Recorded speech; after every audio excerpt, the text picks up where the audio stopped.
When I think back on all the fears when I was pregnant,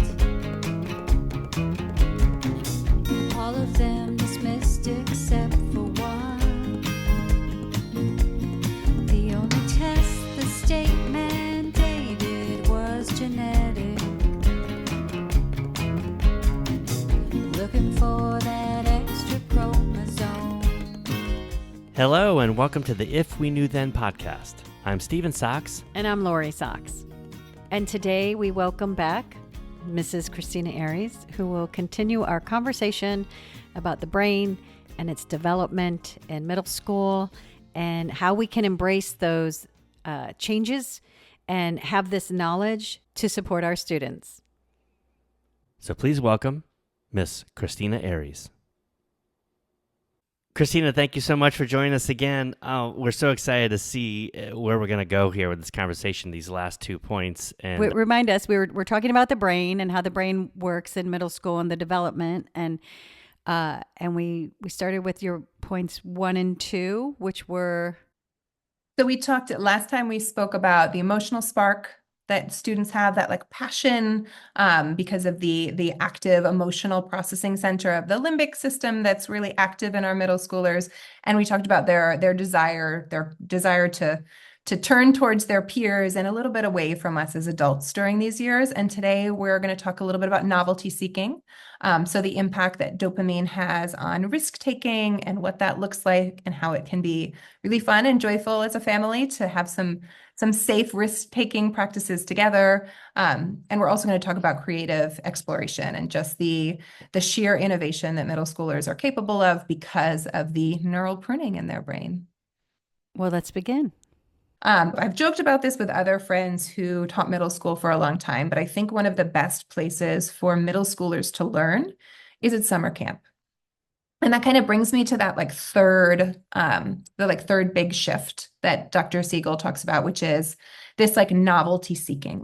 Middle schoolers have a drive to explore more so than the younger or older versions of themselves. And for me, I did all of that great exploration in summer camp, right? I went on crazy 5-day hikes where the 19-year-olds led me in the woods and kept me alive for 5 days. How I did that and why my parents let me do that, I don't know, right? I learned how to sail and swim across a lake. I did these things, but it goes back to the dopamine sensitivity, right? You have such increased dopamine sensitivity, and the way I like to explain it is the dopamine level that would make a 5th grader happy. Right. So let's say getting a hug from your parents. I'm so corny. You get a hug from your parents and it gives you that nice little dopamine rush and it makes you happy. It's a different level when you're a middle schooler. So it takes more dopamine to give you that happy feeling. So what kids end up doing is they're pushing further and further. What's the more novel thing that I can try? What's the more novel thing that I can do in order to in order to feel happiness, right? And I got a lot of that at summer camp. But what's happening alongside that is that your prefrontal cortex, and I use the fist like this just because it helps me explain. The prefrontal cortex is the part of your brain that's responsible for impulse control, right? This is really not developed in a middle schooler. And so what happens is they flip their lid and then their amygdala is making decisions. And your amygdala is the part of your brain that's making decisions from emotion. So it leads to really impulsive behavior. And that's impulsive behavior paired with the need to have more and more dopamine hits, right? It's why every time I took 8th graders to Six Flags, I'm like, you want to go where? You want to go in that thing that goes directly up into this air and then comes back down again? No, I'm good. I will watch you I will watch you from afar.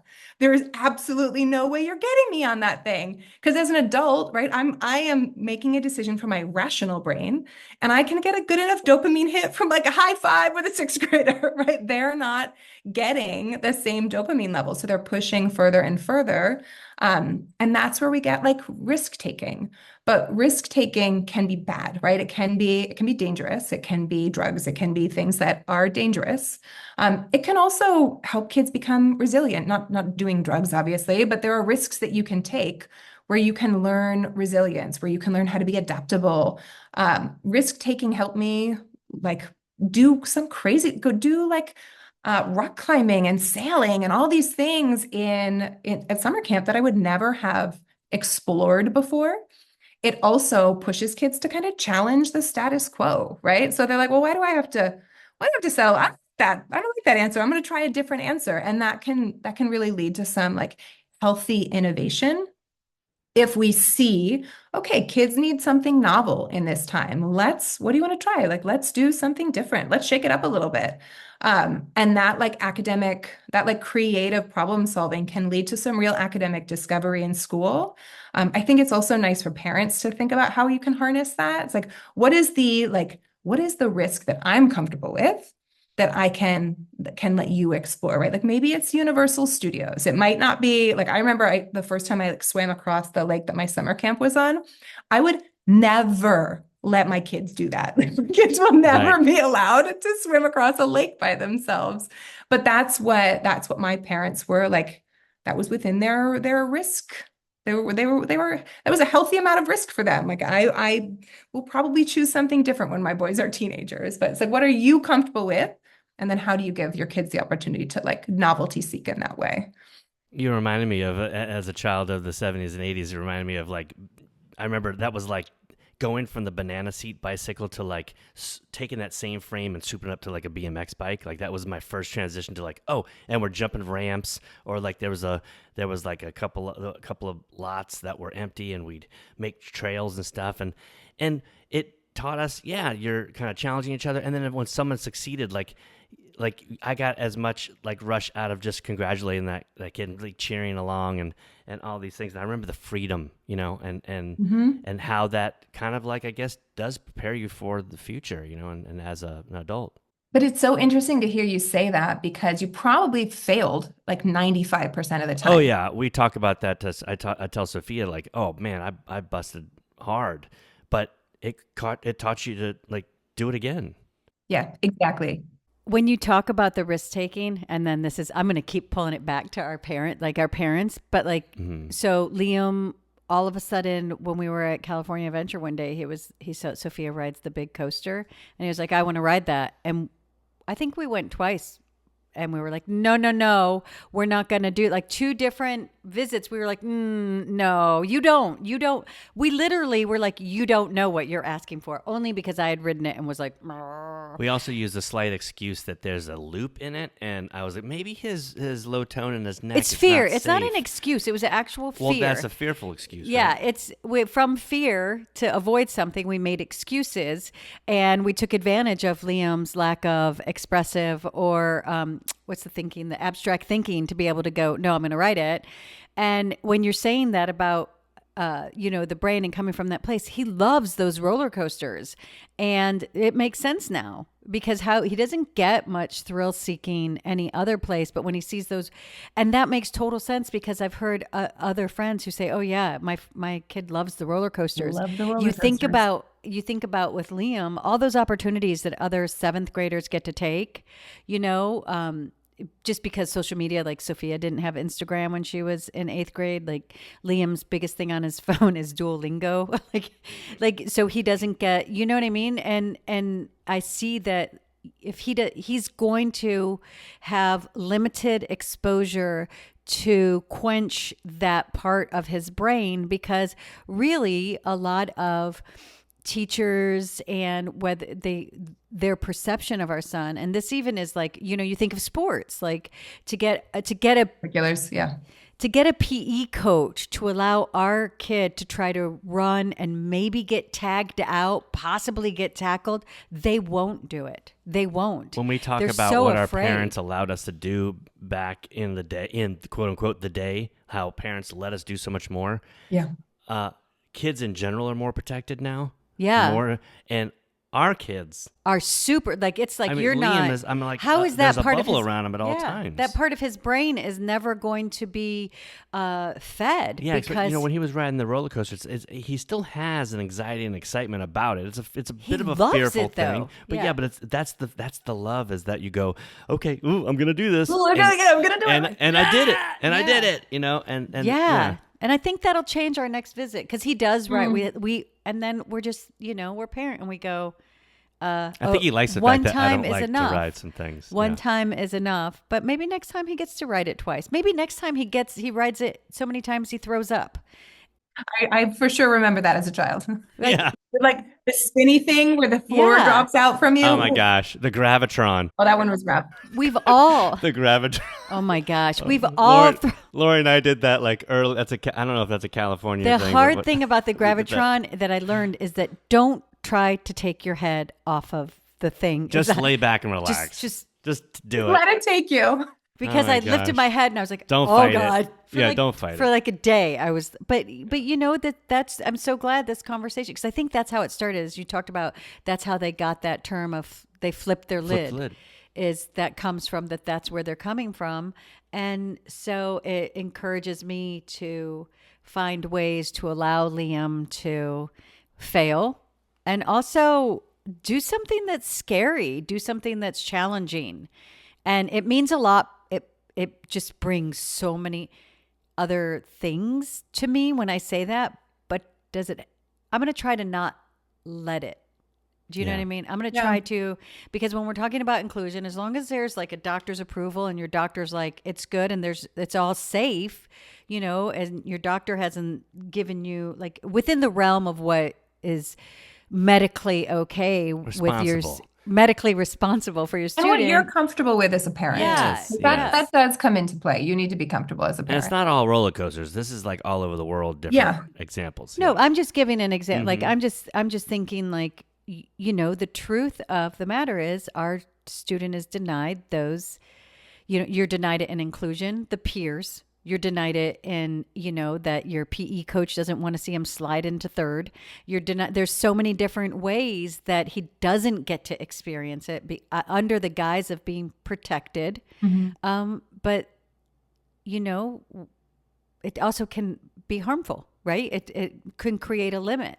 I think there's a real value afterwards of like spending time reflecting on it. So like reflection is so overlooked in our world today because it's that moment where after an experience you slow down and you take a moment to think about like, hey, how did that feel? Are there other moments when I feel similarly, when I like get that same dopamine rush? And if you're able, like building that like metacognitive skill with kids, which is really, really hard in middle schoolers, it helps them to then apply to other scenarios. So like, is there a place in school where Liam has been wanting to take a risk but hasn't?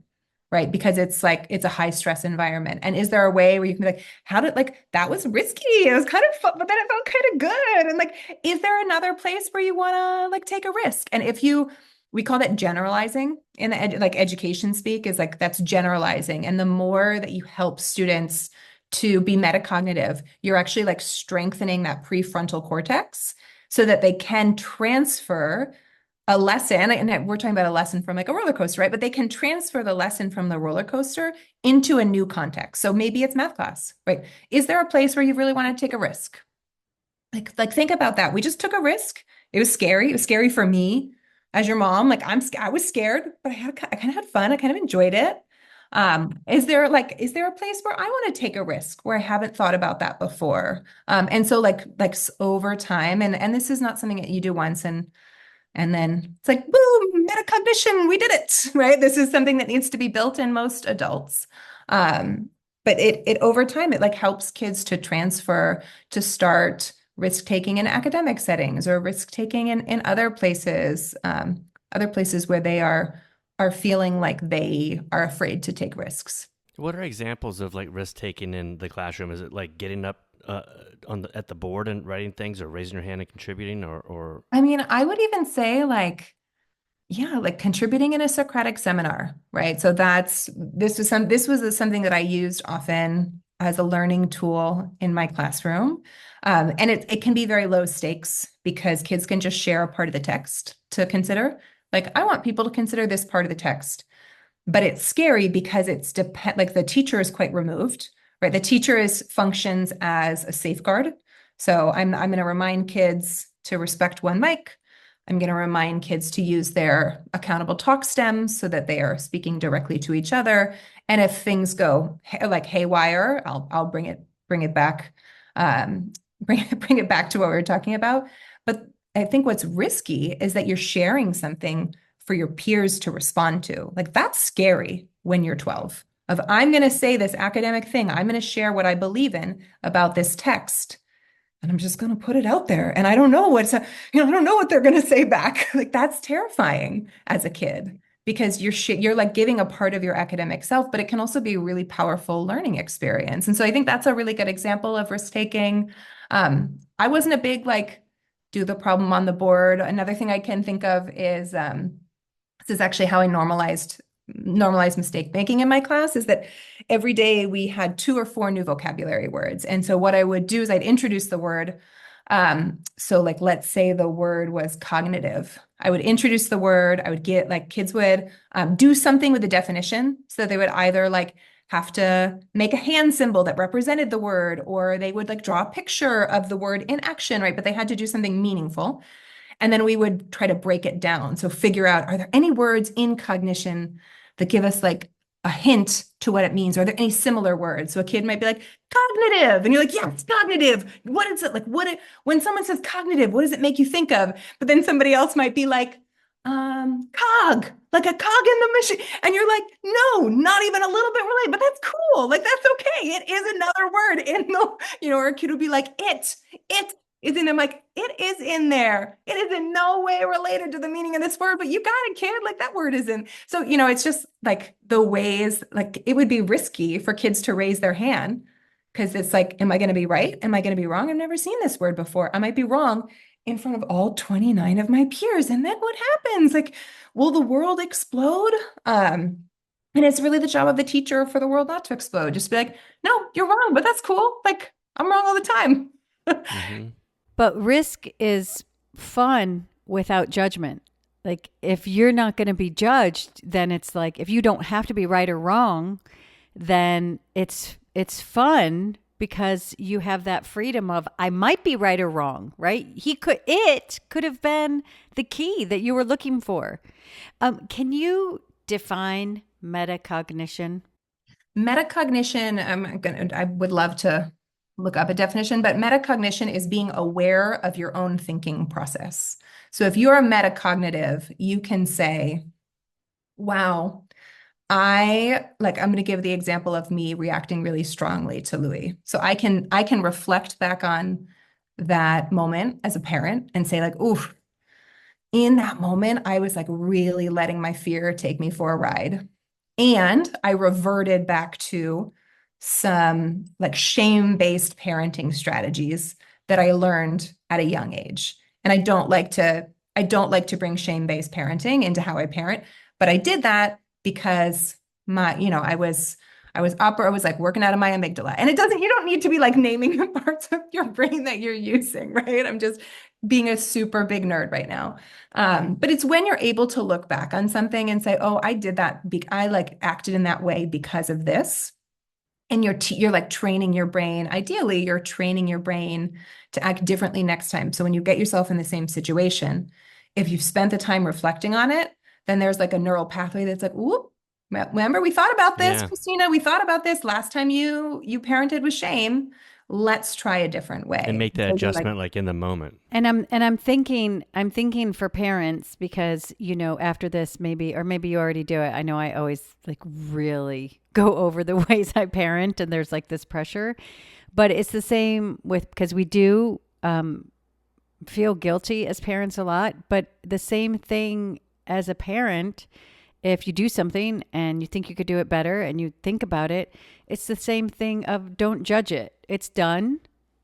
Reevaluate and take a new path next time. But it's just, there's the same freedom and nurturing of self to not judge something that you cannot undo. You can only do differently next time. And if we like bring it all the way back around, right, that's a really good opportunity to learn from your mistake, right? It's like great just-in-time learning. Maybe it's feedback that you got from like the way your kid reacted to you. Maybe it's feedback that you're getting from yourself because you're like analyzing how it went. But that is like you using feedback to make a different choice next time. And it's learning from a mistake. And what like John Hattie is one of my favorite researchers in education, and he does all these meta-analyses and talks about like the biggest impact on learning. And he focuses on kids, but I see the same for adults. And really, feedback is one of the top 10 influences on student achievement, right? And we know that kids do not get a lot of feedback, and as adults, we don't get like necessarily specific. We don't get feedback where people are like, "Hey, I have some feedback for you," but we get feedback constantly. There are feedback sources in like body language, in the way that our kids respond to us. Like there's constant feedback. And if we if we use Yep. that feedback, then we can learn to try it a new way next time. And it's such a good opportunity to model for kids. Like, hey, messed up. I'm not going to do that again. Like, I see your reaction. This is really good feedback for me. I'm going to try it another way. And like helping them to understand that feedback is just like because feedback and judgment are so different, right? And feedback should be given without judgment. It should be very clear, should be very timely, and it should be very actionable. And it should be given from the lens of like, hey, I love you and I want you to do better. And so here's the feedback, not like, I'm judging you for this. Do better. Do this next, right? Those are two very different things. Mm-hmm. One is specific and one is so vague. And what does better mean? Like what better in what way? Exactly. Softer, louder, kinder, what, you know, like better. Mhm. It's yeah. And then I think about like from the child's side, because I know as a parent, and I know we're getting off track of the brain and how the student works, but I think, but also like with parenting, because it's hard, it's challenging, and especially if you're you know, no, any parent's job, no matter what they're doing their best, and that worst feeling is like, oh, I messed up really hardcore.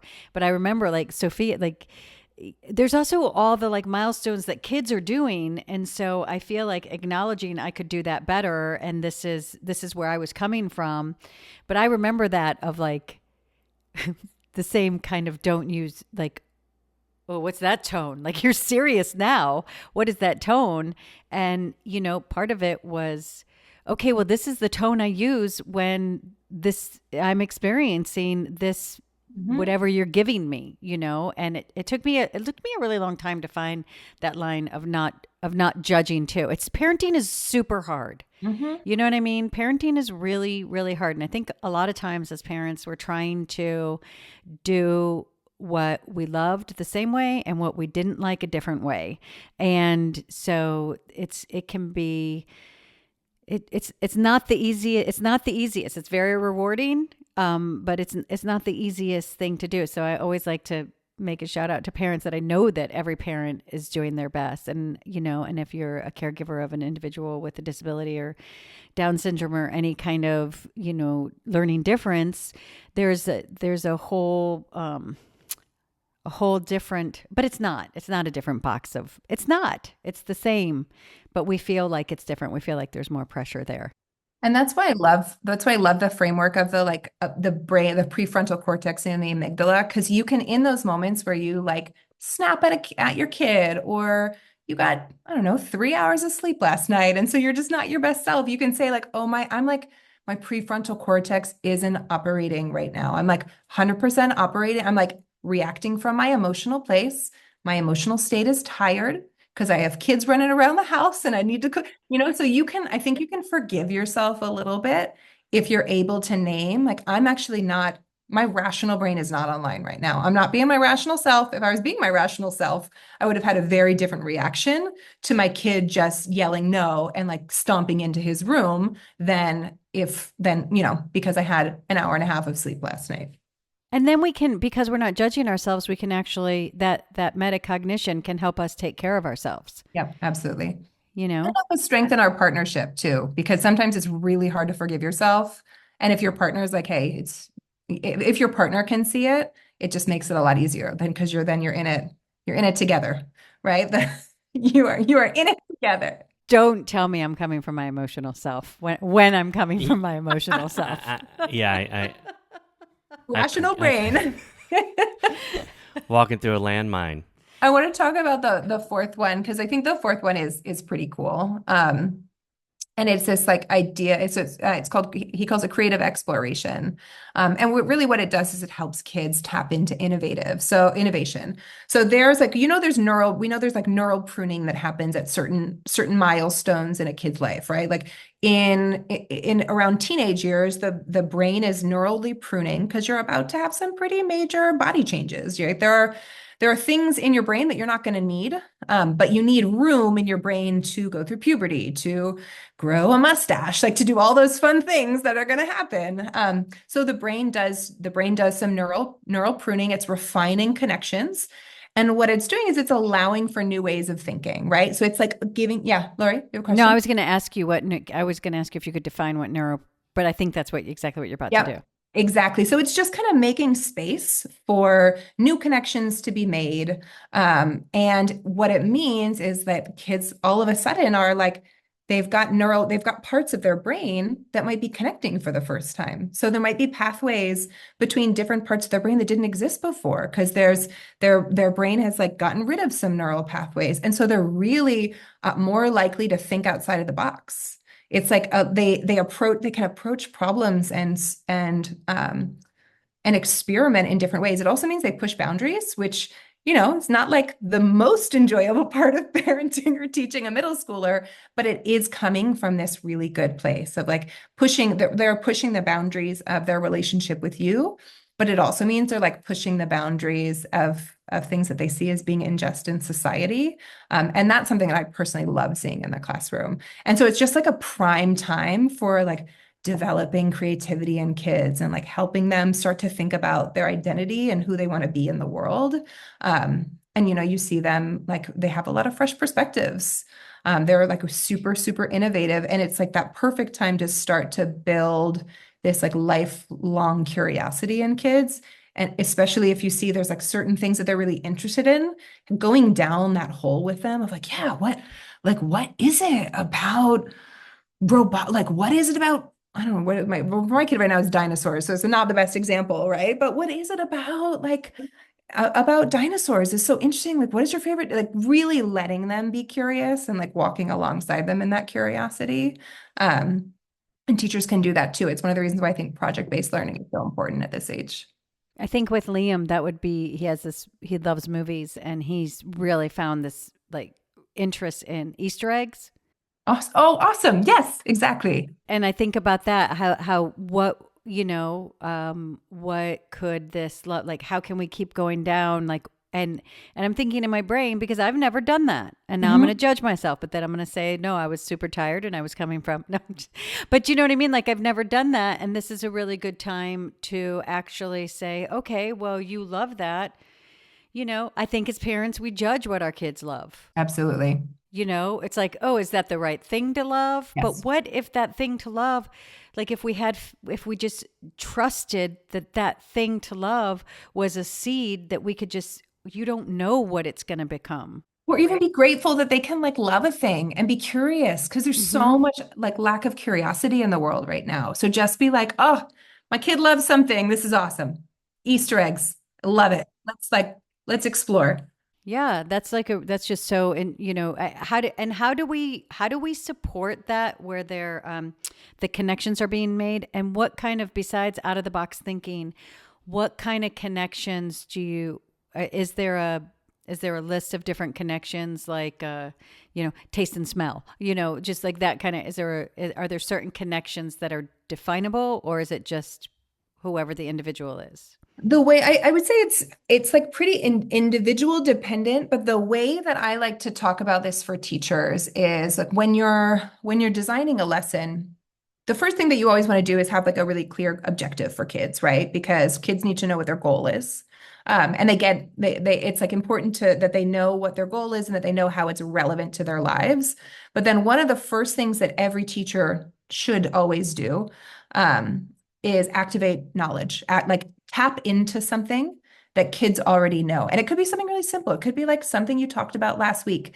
It could be one of my favorite lessons is about resource scarcity. I taught sixth grades in New York. So we taught a lot of like ancient civilization, and we talk about resource scarcity really early on in Mesopotamia. And I activate kids' prior knowledge by being like, zombie apocalypse, guys. What 10 things are you going to bring with you? Guess what, though? You're in a group of four and you have to choose the same 10 things. You have 5 minutes. Go choose your 10 things. And they would they would negotiate. They'd be like, okay, I'll let you bring your video game console, but you have to let me bring. And the like conversation was fascinating. And I use that to like activate this idea of resource scarcity. And so afterwards, I ask very intentional questions. What did you argue about? Like what things did you really disagree on? What were the things that you're like, oh yeah, 100% we're all packing this. We all agree that this is something that we have to have. And I ask questions to start to help them build the knowledge of like this idea of resource scarcity in Mesopotamia that I was going to teach. But I think being able to like activate what kids already know in a social way that they're interested in, what that does is it primes the brain. So it starts to make those connections between the parts of the brain that I want activated, right? Like the social part of the brain, the part of the brain that's like thinking about survival, the part of the brain that's like negotiating. That I want them to start activating those parts of the brain. And then I'm going to apply that schematic. I'm going to apply those connections to a novel context, and I'm going to walk them along, right? I'm going to give them the vocabulary words. I'll model exactly what I want them to do that day. And this actually tees up like a simulation that I would do with kids where they were a group of hunter-gatherers transitioning from the Paleolithic to the Neolithic Revolution. But I am like teeing them up to start making those connections so that when I like introduce the new information, it's almost like they've already done the work themselves. Like they understand it so much better because they have connected it to something that feels like very present and relevant to them. Does that make sense? It's so good. Mm-hmm. That's incredible. And I think that, when you were talking about, I don't know, I feel when you were talking about that whole lesson, I feel like in special education, those elements are missing because of the perception of what individuals can do. But I feel like when you're teaching a neurotypical classroom, there are many different levels of participation. Yeah. Sure. And I feel like there's Liam's never been in a classroom where everyone was, is it Doogie Howser, the really smart guy who was like, the Big Bang Theory, young Sheldon. He's never been in a room of young Sheldons, right? Everybody's at different levels. And, I think that's part, like being able to, if you're not getting it in a classroom, to be able to do that at home or, with the homework, or even bring, like a lot of times I'll tell, different parents, it's like, not everybody is educated in how to educate your child, and you can go bananas. And I've gone through the anger phase. I've been like, I've gone to due process. I've done all of that. Or you can just be like, I'm going to, now, instead of fighting what is, you can change it by changing it and accepting it and then making the change. And you can say, why don't we do this? This is the project. I heard this really great approach. Maybe we can do this. Think about, are we connecting things? Are we helping them to connect? Are we helping their brains to connect? And if it's not something that's being done for them in the school setting, these are things that you can do as a family. Like, I know, absolutely. Like, Liam loves the board games at the table a lot, and it's just, and we've seen him grow in it. And I think that's like a sign of those pathways connecting, and just being able to offer this support and this opportunity, because it's going to show. It's like a foundation, like something like a seed being planted. Mm-hmm. And you can engage. So you were talking at the very beginning about like how it takes both Liam and Sophia like picked up some things really quickly, and other things it takes longer, right? And you can engage with them in the like repetition and retrieval practice. So when we talk about retrieval practices, that's just like strengthening neural pathways. So it's strengthening connections between different parts of your brain with practice. And so retrieval, like most people are going to have to cycle through a skill many, many times before they get good at it, right? So you can engage in retrieval with them in really low stakes ways. Like like honestly, like discussion, short, like reflection is a really great retrieval practice. Just even it, it would surprise you, but even asking your kid really targeted questions about their day, where if they're retrieving what they learned in class and then sharing it with you, that just strengthened a neural pathway for them Mm-hmm. because they thought back, they retrieved the information, and so it like the language that a lot of folks use is like it like deepens the groove of the neural pathway. So the first time a neural pathway connects, it's like a shallow little groove, and the second time it's a little deeper, and the third time it's a little deeper, and the fourth time. So think about the things where you don't even have like you don't need to turn your brain on to do, right? Brushing your teeth, all those things where like the neural pathway, that groove is so deep that you don't have to use your brain to access it. And so every time we ask a kid to reflect, every time we have a discussion, right? A discussion about something, every time all of those things, we're reinforcing the learning and we're like grooving that neural pathway a little bit deeper. And if you can somehow connect it to something that Liam loves, like can you connect it to film? Can you connect it to, like if you're talking about character, can you talk about the character in his favorite film? Like, you know, he's learning about characters. Like the more you can connect it to something that he's emotionally attached to, or that your kid is emotionally attached to, the deeper that learning is going to be. Because then you're bringing in another part of the brain, if you think about it that way, right? Mm-hmm. So on that, I would say that one of the things I ask for in an IEP is front loading, and that's the information a week beforehand. So when your student is in class, it's not the first time they hear it, and they have an opportunity to have a deeper connection to the material. The thing that I would ask you is, so let's say Liam comes home from school, and I say, "How was your day?" And he says, "Fine." I said, "Oh, how was English?" And he says, "Good." And I said, "Did you go over the book?" And he says, "I don't know." And is it okay, because you know, is it okay to take that knowledge and feed the answer? Is it okay to go, so in Anne Frank, were you talking Yes, about? I would argue that's a better question to ask. Mm-hmm. Because if you ask a really vague, and I do this with my kid, right? It's like if you ask a really vague question, they're not like necessary, it's not like targeting something specific. So like with Louis, I'll be like, "Hey, did you guys go on the rug today? Everybody sit in their spots. Were they reading?" Like I try to enter from like a very specific, Okay.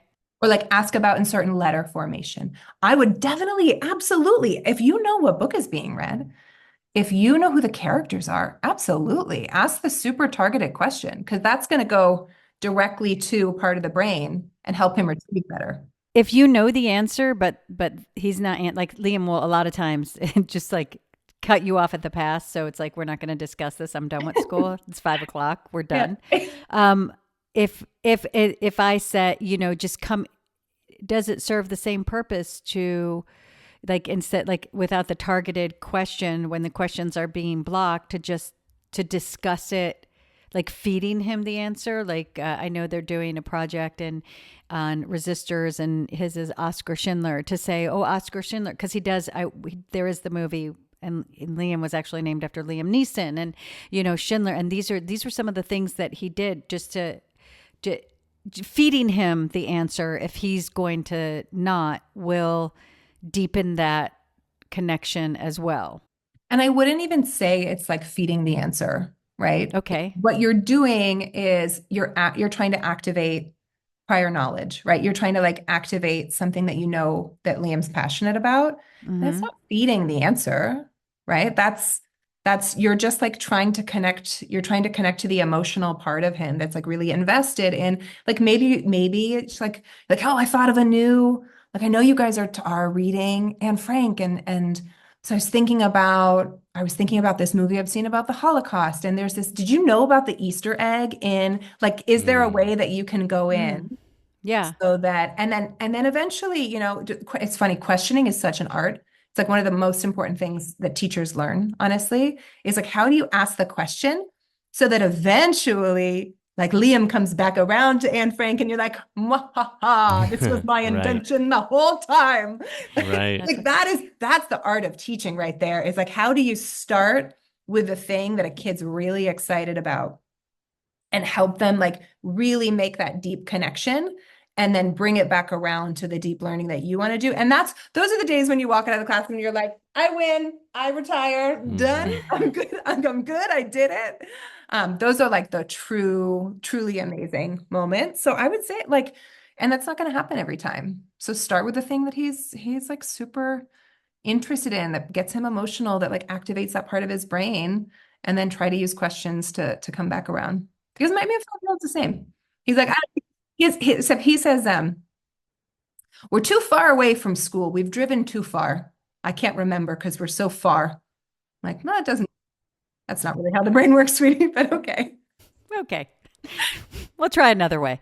I think that, but honestly, the feeding and all of that's guilt-driven parenting, of trying of having that pressure of, all the language that's been used for the last, Liam's 15, so 15 years, I have absorbed some of the bad habits, and there's a lot of judgment, and there's a lot of like false perceptions, and bars that are different. And so I do, like, even when I'm helping with homework, I write a fine line, like, this is going to be Liam's work. Like, somebody asked me to make sure he did the homework in class, even though part of his thing is to do homework at home. And I said, I know this is because you think I do the work, because you've never seen him do the work. Like, so I understand that. But I think as Liam's mom, and this is something like in the community of always trying to prove and always having to prove, there's like a little seed that you question. You like, if it was with Sophia, I could literally recite her the play and, remind her of all the characters and take that journey with her and never feel 1 ounce of guilt that she didn't do it, that she didn't come to the conclusion, right? But with Liam, I'll be like, no, you've got to say it. And he doesn't even necessarily know what I'm looking for, because I'm being so vague, because I want it to be self-generated. Right. So this is the thing, is that we can throw away all those rules that come from the outside, because I think about how many times I'm just like, just tell me exactly what you want. Just, you tell me exactly what you want me to do in my life, in my job, in in who I am, or in a chore, or in something that's new. I will ask that. Let's take a short. I say it to you all the time, to Stephen, all the time. Tell me tell me exactly. We'll save a lot of time. Yeah. I can do that with Sophia and be like, oh yeah, because that way she understands, and she's going to make that connection, and we'll do it again, and we'll do it again. And I think about how many times we did the same thing over and over again. Liam doesn't get that same grace. Like, he doesn't get that same space. But now, maybe after this conversation, I can throw away all those rules and all that and that mindset, and in my mind, in my meta mind, and and I can approach it from a way that's healthier, that's actually learning based. Because no matter how hard I've advocated, and no matter how hard I've tried, I have fallen into and absorbed some of the bad habits of an industrial revolution based system. And we talk, it's like assessment too. We talk about front loading, and what is the goal? What do we want for our kids? I know my husband and I sat down right before we had the second baby. I was like, what do we want for our kids? We want them to be happy, and we want them to be free, which comes with like some financial literacy. And we like want them to be kind people. Like that's our vision for our family. That doesn't mean they have to be A+ students in math. Like, maybe that's not part of that might not be part of their journey, right? I tell you for sure, my 5-year-old's not going to be an athlete, right? Like, he's not gonna, like, he has a friend over today that they're playing soccer with, and they were going back and forth being the goalie and the soccer player. And I'm like, woof, athleticism is just not in your future, kid, and that's okay. Like, as a parent, you have to forgive yourself a little and get back to like, what do I really want for my kid? And I love that you brought up front loading, because I think it is so critical for actually, like, in education in general, that we front load for kids. If you think about how scary it is when you're in a new situation and you don't know what the person who is judging you wants from you. Like, if you're cooking a meal and someone says, oh, I've got 5 allergies, but I'm not going to tell you what they are. That is terrifying. Right? So I think to front load for kids and say, hey, this is what we're doing. This is what we're going to do at the end of this unit, right? Like, all of this is building up to X. We're going to write a persuasive essay. We are going to write a letter to our council member. about this thing. And don't worry, it's coming in like a couple of weeks, but just know that this is where we're going to. I used to, for every unit, I would always have like a guiding question. And I posted it above my classroom door so that I would remember to ask the question every day. And the questions were big questions. They were questions that didn't have one answer, right? And at the very beginning, I told the kids, I was like, every day in this unit, you're going to have a different answer to this question. And that's just what's kind of cool about like making knowledge where things get more and more nuanced is like every day you get to have a more nuanced answer to this question. And I would try to ask the question every day and have a couple of kids answer. And I would just teach them like, hey, on the way out, if I didn't ask you, like answer the question for yourself and see like, did it change a little bit? And all that kind of front loading is so good for kids, right? It helps give them direction. It helps give them purpose. It helps give them like a vision for learning, which everyone needs. Like we all need to know the direction that we're moving in. I think that kind of purpose is so critical. As adults, we get to choose it usually. Yeah, and I think like when you say that, like it just when you're looking at education, like not all teachers are created equal. Like I'm just like, oh, Miss Aries, please come like but not all teachers are created equal. And just everybody, I said everybody's always doing their best. But when you think about it, as an adult, if someone came up to you and said, "Cook me something. I have 4 allergies. I'm not going to tell you." As an adult, you would say, then that's on you. Hope you don't die. Like you'd just be like, that's on you. That's not me. That's you. But kids don't know. Kids don't know that literally as a teacher teaches, a student learns.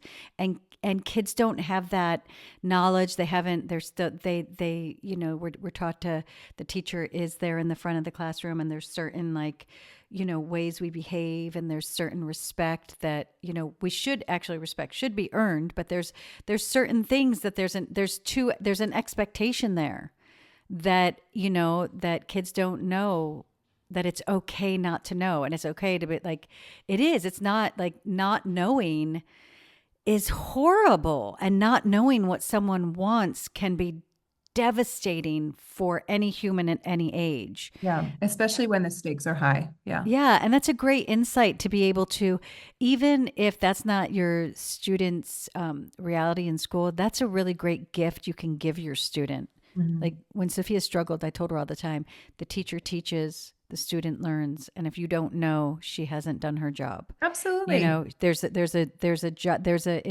there's something that needs to be on the other end of you, there needs to be, and if you're asking the questions and you're there, and it's not, it's a symbiotic relationship. Yeah. And I think that's a really great point, and it's another way that we can empower our students by supporting them in that way. Yeah. I just want to thank you for always teaching through a lens of inclusion, because it's something that's very special, and it's something that I know has changed Liam's life and his trajectory, his education, his ability, his perceived ability, and really the quality of life that he's going to have once he graduates from high school. So I just want to thank you, because I know that you're out there in the world with this information and providing these supports, and it really does change the world. So thank you for that. Yeah, I would argue also, Lori, that like we all have, as adults, we all have something to learn about being curious about the differences around us. So I think that's something that I think everybody can leave this conversation a little more curious about folks who are different from them. I love seeing your face. I'm so happy to see. I got so worried. Sometimes when I lose contact, I'm like, sometimes people just disappear and you're like, Yeah. I've had, we're like, okay, good. I wanted to make sure. Awesome. We love you. Yeah. Oh, thank you. Thank you. Love to the family. Please follow us on Twitter at If We Knew Then Pod, and you can drop us a line on our Facebook page at If We Knew Then Pod, or visit our website, ifweknewthen.com, to send us an email with questions and comments. And you can join our mailing list there and get alerts of future podcast episodes. All these links will be added to this episode's show notes. Thank you again, and we look forward to you joining us on the next episode of If We Knew Then.